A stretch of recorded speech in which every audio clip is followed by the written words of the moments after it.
बंधूंनी जातीवाद न करता भरभरून माझ्यावर व माझ्या पक्षावर प्रेम करून मला मंगरुळपीर नगराध्यक्षपदी निवडून दिले.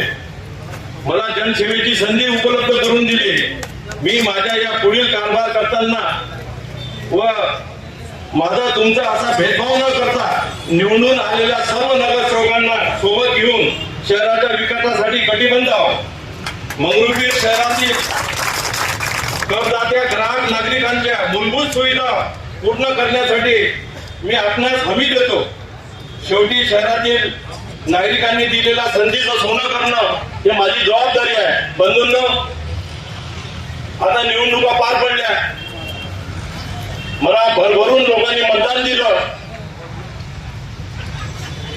त्या मतदानाची परतफेड मला मतदारांना करणे आहे.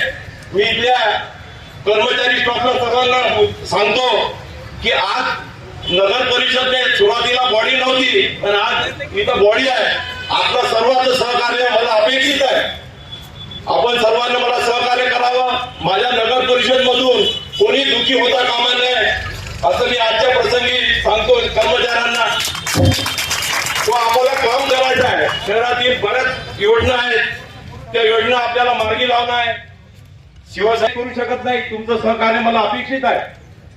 कारण मोठ्या योजना शहरासाठी आणणं, अंडरग्राऊंड ड्रेनेजच्या योजनेसारखं आपल्याला इंटरेस्ट घेणं आहे. हद्दवाढीमध्ये भाग घेणं आहे. शहरातले बरेच मोठे कॉम्प्लेक्स आहेत. बऱ्याच योजना आहेत की जे आपल्याला यावेळेस विशेष लक्ष देऊन ते मार्गी लावणं आहे. बंधूंनो, तुमचं सहकार्य मला आवश्यक आहे. आता निवडणुका पार पडल्या.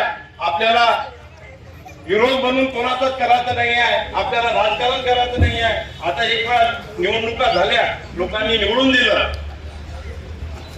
आता तो विषय संपला.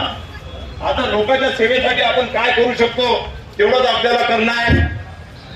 त्याच्याकरता मला सर्व टॉपचं सहकार्य लागेल. शिवसाहेबांनाही सांगतो, आपल्याला कोणाच्या दबावात न येता नगर परिषदचे कामं चांगल्या पद्धतीनं मार्गी लावायचे आहे. नगर परिषद एक